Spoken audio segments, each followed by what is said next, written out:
All right. Good afternoon, you guys. Good afternoon. Happy Thursday. We're going to do a Q&A today, sort of centered around fixing and flipping properties. I see James is on already. How's it going, James? And so if you guys have any questions as it relates to fixing and flipping properties or anything else as it relates to real estate investing, just go ahead and put them in the comment section and we're happy to answer those questions. So, Keith, why don't you get started? I know a lot of you guys are interested in flipping properties. Um, it's the best way to generate cash as a real estate investor. Buy a property, fix it up, sell it. It's the number one cash building strategy for the real estate investor. So we're going to go through a few questions about that. And again, if you guys have any questions, go ahead and put them in the comment section. Okay, good afternoon, everyone. Greg, so here's a question. As it deals with fixing and flipping, in your opinion, what constitutes a great house flipping team? What are some of the components, the talents that you want to have to flip that property in a proper way? So that's a great question. And so as a team, and you're only flipping properties if you have a good team. And the success of the project is really predicated on having the right team. And so just kind of off the top of my head, you need a good lender. And someone's got a question about financing. So I'll talk about financing in a minute. So how are you going to finance the deal? And so you need to have a good lender or good lenders. Are you going to use your line of credit? Are you going to use a hard money lender, private lender? Are you going to do a joint venture agreement and use somebody else's money? And so having the right financing really kind of can make or break your deal. The contractor as part of your team, having the right contractor can make or break your deal.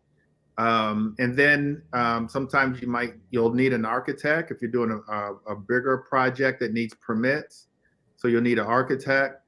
Those that don't have a real estate agent, you need a good real estate agent that's going to find you deals, but then also help you figure out what the after repair value is so that you can make sure that you write up the right offer and the right have the right maximum allowable offer.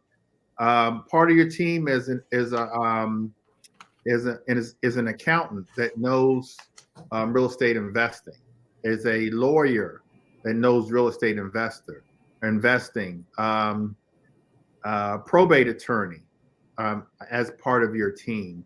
And then all the different specialties as it relates to of the contractor.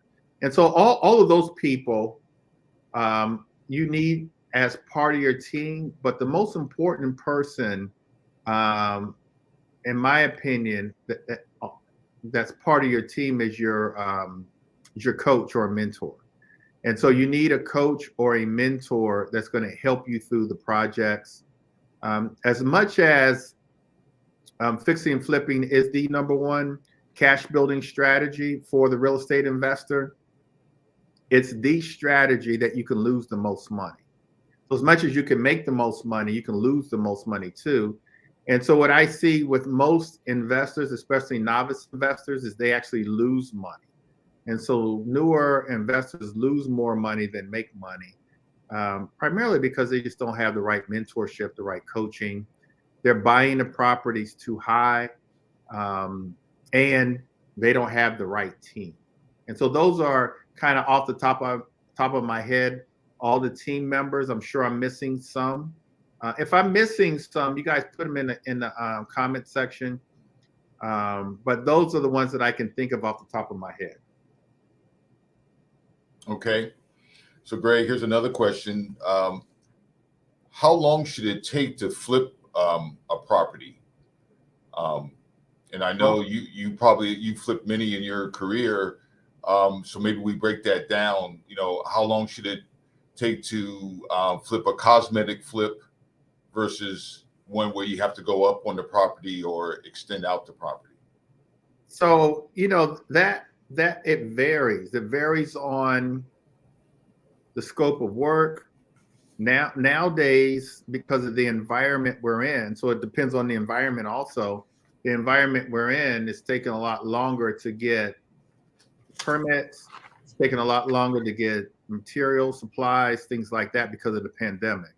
And so a flip that would take, say, 90 days, a cosmetic flip, prior to the pandemic, it could take double that, 6 months, just because, if you've got to get permits and materials, not only are they scarce, they're more expensive now. So I would say on average, a cosmetic flip, even in this environment, probably cosmetic meaning paint, flooring, bathrooms, kitchens, windows, roof. That's a cosmetic flip where you're not really adding any square footage. Should take 4 or 5 months now, where prior to the pandemic would take maybe 3 months to do. And then a flip where you're pulling permits, getting inspections, adding square footage, what we might call a gut job. I mean, it's taking 9 months, where it used to take maybe 6 months, 7 months. Now it's taking 9 months. Some people I've seen take a year, just because it's taking a lot longer for the inspectors to come out and permits and so on and so forth. So you've got to prepare for that. And what happens is a lot of investors, they don't prepare for the length of time. They get short-term financing, and then they start to run out of time. And then the lender, especially if it's a hard money lender, they start charging late fees. And honestly, that's how a hard money lender makes their money, with the late fees. And so I'll be honest with you, I've been flipping properties for 20 years. And I shy away from gut jobs. I shy away from adding square footage now. I shy away from those projects. In most cases, those projects, I'll wholesale those projects. Where, say, 5 years ago, I would go ahead and do those projects. Now, I primarily only want to do cosmetic renovations because it's just a lot easier. You're in and out, and it's just less moving parts, less things that can go wrong. On a cosmetic flip, on average, you're making somewhere between 50, let's say 50 and 80,000. I would rather do that multiple times versus doing a big job making 120, 160, sometimes depending on the project, 200,000 on a flip, but lots can go wrong. Lot of moving parts. So I've shied away in recent years of doing the big projects where I'm either going up or back or both. I shy away from them. Mm-hmm. And sometimes digging out the basement to give that 7 foot height, I shy away from them. Underpinning houses, I shy away from those projects now. I'd rather be in and out. I'm successful, in my opinion, if I can get in and out unscathed, on budget, on time, and able to move on to the next project. And Nikki agrees with me. Mm-hmm. And Nikki has been through it, so Nikki knows. Mm-hmm. Greg, here's a question. When you hear the term thinking like an investor instead of a homeowner, as it relates to that end buyer and the finishes in the property, how do you, what comes to mind for you? So what quickly comes to mind is being neutral. And so when you're an investor, when you're flipping properties, you want to stay neutral with your colors. And so now, when I first started flipping properties, everyone was using earth tones because that was a neutral color, earth tones. And then, I don't know, maybe 10 years ago, there was a kind of a shift to like a light gray color, staying neutral, white cabinets, neutral floors. Some people use a dark mocha floor. And so you don't know who this end buyer is that's going to buy the property after you flip it. So you keep everything neutral. And so the lesson that I learned this lesson, I was in an area that was kind of, it was in those are that are in here in the Maryland area. It was in Tacoma Park, Maryland, where I went into Tacoma Park and flipped this property, and I had very, very kind of contemporary finishes. I had cherry cabinets, cherry floors. I thought it was a wonderful renovation. And my house wouldn't sell. And then I had other finishes that was really suited for another part of town. The lesson was I didn't do my proper research. I didn't go to the open houses in that area. I didn't look at the most recent flips in that area to see what their finishes were, especially the ones that sold fast. And so in terms of the finishes, you've got to finish projects. Your finishes have to fit the community, not your own personal needs or personal wants. So what you think personally looks good. You've got to renovate towards what that community calls for. And that's the lesson that I learned flipping that property. And so my property wouldn't normally my flip sell in a week. It got to be a month. And then this other house down the street came on the market, and they just did like a cosmetic renovation. They didn't really renovate the property. In my opinion, my renovation was 10 times better than theirs, and theirs sold. And so I had to ask myself why. And then I had to make a decision. Should I change my finishes or should I just lower the price? And so what I decided to do was just lower the price, and it sold pretty quickly. And so that's the difference between finishing a house as a homeowner and finishing a house as an investor. As a homeowner, you can, put all your little personal touches that you want. You can paint the walls purple if you want.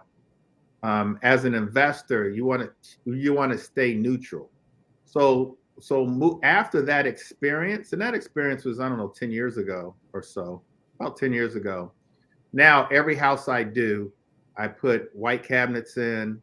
I put a light gray paint with white trim. I put in a beveled subway tile backsplash, very neutral. The subway tile, very, very neutral. The flooring, I use a neutral color flooring for the hardwood floors. So everything is very, very nice, but very, very neutral colors. But by doing so, I've been able to, again, go back to selling all of my properties like within a week. Let me answer. Nikki says she likes my renovations. I think we have a question here. Let's tackle this. Do you find that the general contractor gives you a draw schedule, or do you usually come up with a draw schedule? I mean, if the latter, how do you make one? So that's a good question, Nicole. And so it's a combination. It's either a combination or I'll just do my own draw schedule. Because I've been doing this for so long, I'll do my own draw schedule. And then I will get it approved by the bank, and then I'll show my general contractor. And I'll let him know, okay, we've got 3 draws on this project. These are the things that I need done in the first draw so that you can get paid. Now, I generally start off my general contractor with at least half of the first draw. Every now and then, I'll just front the whole first draw, but I'll at least give them half of the first draw. Because keep in mind, the contractors, they don't get paid until the draws are completed, because that's when I get paid. And so they need to know the order and what they need to do in each draw so that they can get paid to move on to the next draw. And so you can have the general contractor do the draw. You just make sure that you're okay with it. And then obviously the bank, whether it's a traditional bank or a hard money lender, they have to approve that draw also. You're also going to do a scope of work. The bank's going to require the scope of work. The contractor needs to see the scope of work too. They need to know exactly what they're going to do. House is a 3-bedroom, 1-bath. Now, when complete, it's going to be a 4-bedroom, 2-bath. Contractor needs to know all those things. And they have to, contractor needs to approve the draw, because that's how they're going to get paid. So Nicole, once you start doing a lot of these projects, all you're going to really do after you do a lot of these projects is edit a previous draw schedule that's in a similar neighborhood, that's a similar square footage. You're just going to just edit. So now I can do draw schedules in like 5 or 10 minutes, because I'll take a look at a project that I previously did that's compared to the subject property, and I'll just bring out that draw schedule, change the address and change a few other little nuances, and then I've got my draw.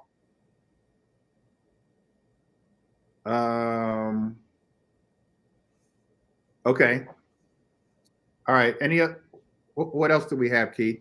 So I know you're a big fan of using other people's money when possible in your flip projects, your hold projects. How important is it to understand your loan options? So the key to your success on a flip, as I said earlier, are your options. Now, just FYI, you guys, I'm going to be going live Saturday morning and talk nothing other than finance. And so I'm going to go over traditional financing, but more importantly, I'm going to go over creative financing strategy Saturday morning at 9 o'clock. You guys should be able to find the link for that. Actually, the link is should be in my IG page. So you can go to my IG, Greg Bennett Invest, to register for that, or you can just go to joinpgcinvest.com and register for that event Saturday morning. So I'll have some lenders on with me. But where you make your money, you guys, as real estate investors, we like to say that we make our money going in, or we make our money when we purchase the property, meaning we purchase the property right. And so you purchased the property right, you just made your money. Now it's about, how am I going to finance this deal? How am I going to finance the deal? Am I going to use a joint venture partner? Am I going to use a hard money lender? Am I going to go with traditional financing? We're going to go over traditional financing for investors on Saturday. Creative financing. Am I going to try to get the seller to keep their mortgage on the property, and I'll pay the mortgage while I renovate the property? That's called a subject to. Lease option, owner financing. And so you've got to know how you're going to finance the deal to get in and out. And so, yeah, I mean, so it's this one of the most important things you can do up there with choosing the right contractor is choosing the right financing. Because oftentimes I see investors with the wrong financing. They settle for whatever they know or can get, and they get the wrong financing, and they get in a deal and they can't complete the project. And the hard money lender or the lender forecloses on them, or comes close to foreclosing. I've purchased a number of properties where the contractor couldn't complete the project. So you got to get that financing down. Mm. Hey, Greg, here's another question. When it comes to investing time in finding the property to do that fix and flip, how much time should one take out to find these opportunities? And so, I mean, the key to your success as an investor, the key to your success is buying the property right. It starts there. You'll hear me say this a million times. You got to buy the property right. I buy properties according to, I'm still old school. So I still buy properties according to the Mayo Formula. Mayo is MAO, maximum allowable offer. It's that formula. And so I still buy according to the Mayo. Now, if it takes, honestly, for you guys, if it takes a year, like, be patient. That's the key. Be patient. I've had investors in my platinum coaching program say to me, Greg, I know the numbers don't work, but I just want to do a deal. And so against your advice, I went ahead and purchased the property. And 100%, and that happens often, 100% of the time they lose money, 100%. And so the key is to know your formulas, maximum allowable offer. If you're flipping, it's 70% of the after repair value minus repair cost. Know your numbers. Flipping properties is just like any other business. It's a numbers game. You got to know your numbers. You have to know the real estate investing math to get it right. And there's tons of properties, especially now, because of the pandemic. I met with a lady Saturday morning. Actually, Keith and I met with a lady this past Saturday morning, that unfortunately has to sell her house because she was in a forbearance agreement during the pandemic. Now she's out of that forbearance agreement, and now she can't afford a mortgage. And so now she actually, I got her information yesterday that there's a foreclosure pending. So there's opportunities like that, you guys, because of the market that we're in. That's the market of the moment. Short sales, pre-foreclosures, foreclosures, lots of opportunities.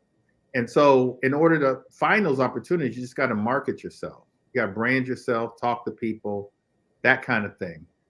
But getting back to the question, if it takes 3 months, 6 months, a year, be patient, keep marketing yourself, find the right deal. You find the right deal. In some cases, you just made yourself $100,000, depending on the area, depending on the house. With the right deal, being patient, you just made yourself $100,000 and not lost, the opportunity to make $100,000. Yeah, let me answer this question right here. Derek has a question. How do you approach a JV opportunity? Is there something specific that you look for in a potential partner? And so, Derek, that's a really good question. And so you're only partnering with someone that's bringing something to the table that you don't bring, or you don't want to bring. And so, for example, just a few elements to a deal. You got to find the property. And so in my early 20s, my goal was to buy one property a year, buy and hold. And I just had enough money in my early 20s, right out of college, just to do that. But I was still finding properties. And so what I brought to the table way back then was the deal, which in my mind was the gold. Like, I had the gold, but I didn't have the money because all my money went to that one property I was buying every year. So I would JV with people who couldn't find properties, but had the money. So they had the money, I had the property.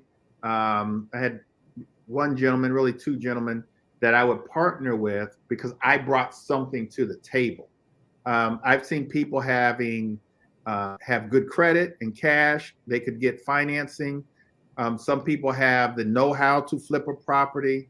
I have JV'd with my contractors where I found the deal, and I found the deal and financed through my hard money lender the acquisition to buy the property, and then my contractor financed the renovations at cost.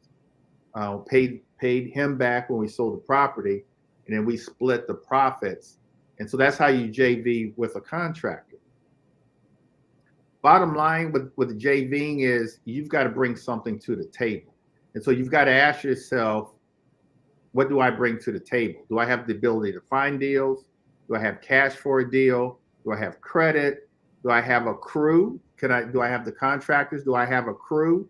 A lot of investors are doing multiple projects. I got a buddy of mine who's killing it in the investing game. He'll partner with people who simply have a crew, and they bring that to the table, so he doesn't have to use his crew to flip these properties, and he can flip more properties because of the other crews. So that's what you look for. You're only approaching people that have something that you don't have, or something that you need. They may have deals. You may have the financing, but you don't have the deals. They have the deals. They're a good JV partner, and vice versa. I've JV'd with my platinum coaching students all the time. Now, like I got a couple of projects out there now that I JV with them because I'm doing multiple projects and which can be cash intensive. They have the money and they may have the deal. I'll partner with them. I partnered with another one a couple years ago where he said, Greg, I want to partner with you. I have the financing, I have the deal, but you have the know-how. And so I'll partner with you because I don't want to make any mistakes. I don't want to lose any money. And I said, fine, let's go. So Derek, hopefully, Derek, that answers your question. But yeah, you're looking for a potential partner that brings something to the table that's going to help you comfortably close a deal. All right, Keith, what else we got? Greg, let's talk about the crew. You mentioned having a crew. I know your opinion on finding contractors. What would you recommend to the audience regarding vetting a construction crew to work on a fix and flip project?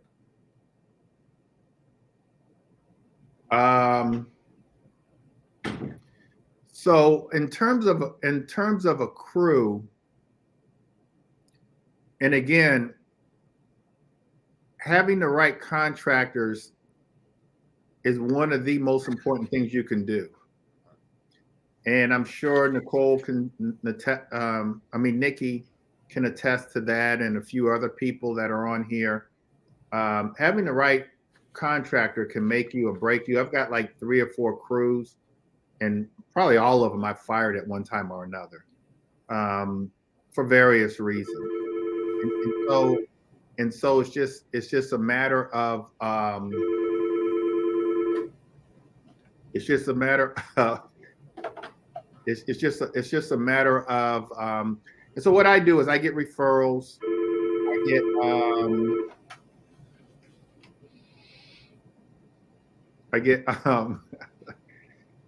What I do, I get referrals. I drive neighborhoods to and see what some contractors are doing, especially in neighborhoods that I'm looking to flip properties in. I'm looking at their work. I'm getting quotes from them, and so it's all of those things. Referrals is always the best way. And to be honest, I don't like giving referrals for contractors because they may do a good job.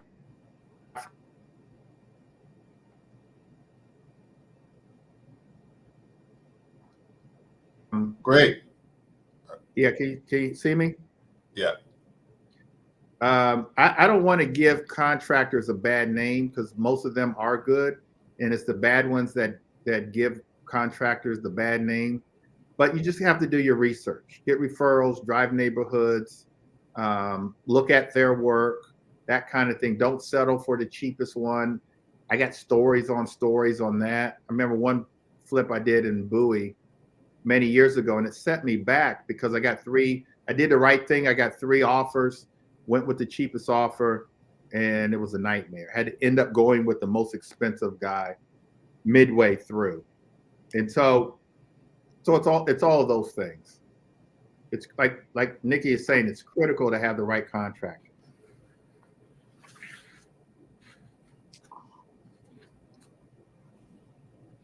So, Greg, when we talk about the deals that you get, how do you determine if that deal is worth the investment? What's some of your criteria for determining that? So, for me, it's just real simple. It's just, I just look at the formula. And so if the numbers work, it's all a numbers game. I look at the formula, then I look at the scope of work, how much work is entailed. I look at whether or not an end buyer is going to want to buy the property. There's lots of projects, especially in cities like Baltimore, where the numbers work. But then the question is somebody going to want to, live in this house? If it's like next to board ups, there's board ups across the street. Maybe it's high crime in the neighborhood.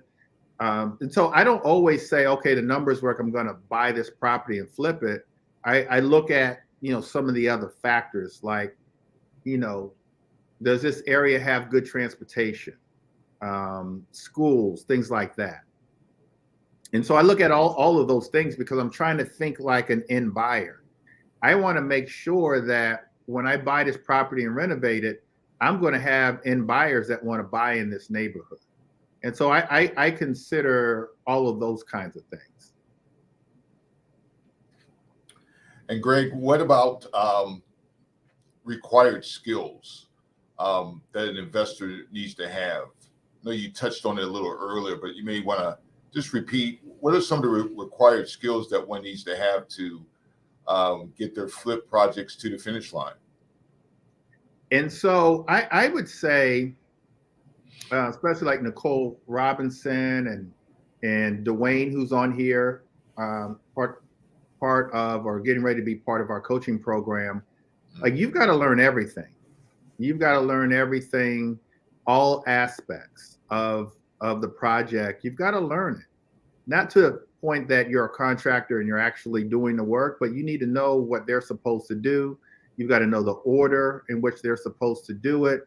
You've got to know that you need permits, inspections, because they'll cut corners on them. They'll say, oh, we don't need an inspection. You got to know that you need an inspection.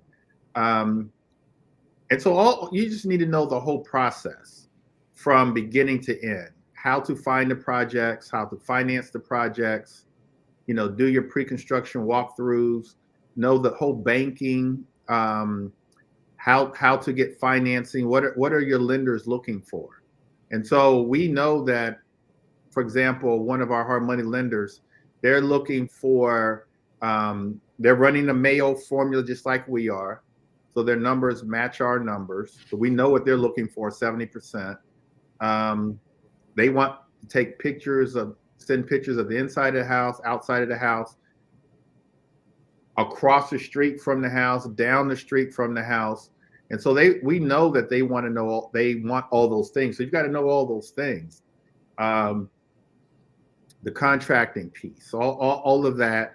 And then after you renovate the property, you've got to know that, in my opinion, you should be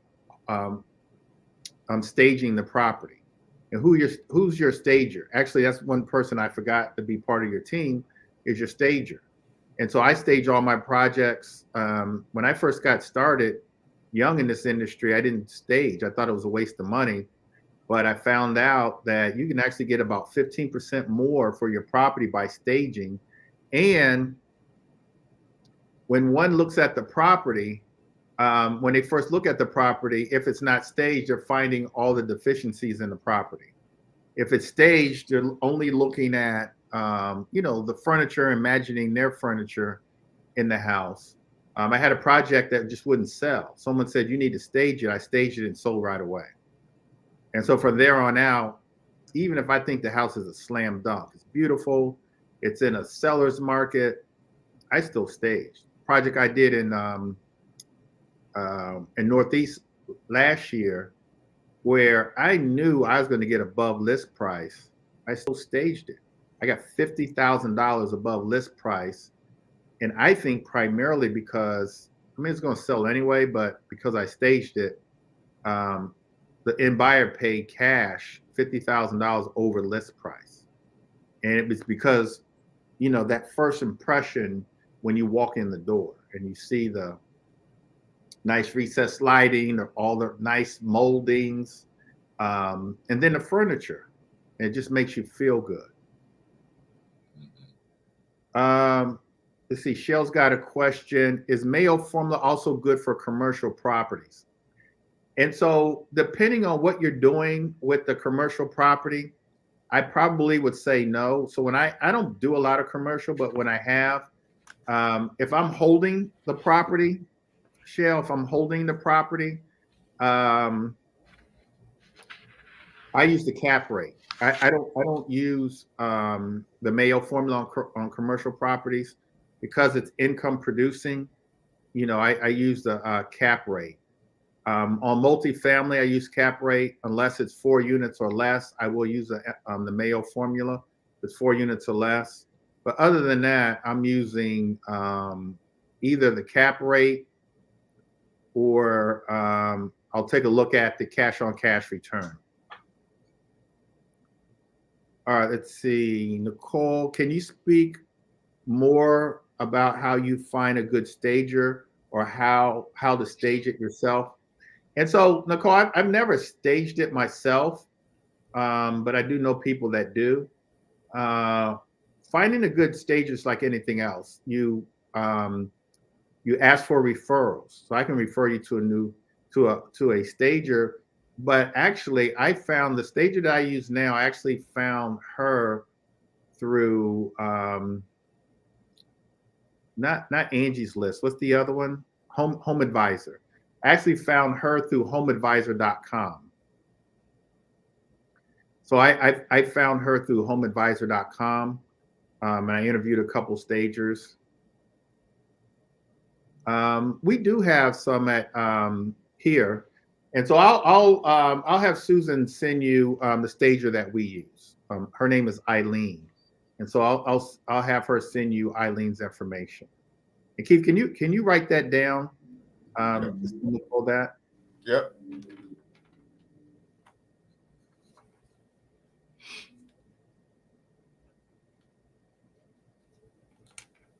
Okay. I think we've got all these answers. Okay. Any other questions before we get out of here? You guys have any questions? You guys are asking a lot of great questions. I really appreciate it. It's going to help everybody out. Keith, any last questions? No more questions regarding fix and flip. Okay. You guys have any questions for me? Just go ahead and put it in. I do want to remind you, and I've said it a couple times, but financing is, along with getting the right contractor, buying the property right, is one of the most important things you can do. You got to get your financing right and understand it. I'm doing a free webinar / podcast Saturday morning, this Saturday morning, where you guys can ask as many questions as you like. But more importantly, I'm going to talk about all the different ways that you can finance your investment deals. I'll have at least one contractor on, maybe two, that will talk about the programs that they have. I'm going to put a link in join PGC Invest.com.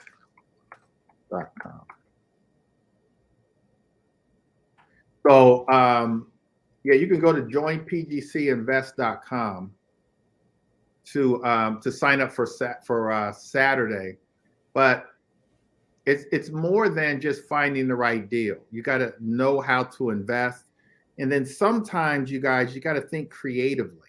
Like the house we went to Saturday, Keith and I, the whole time I'm thinking, how can we creatively purchase this property without having to go get a loan?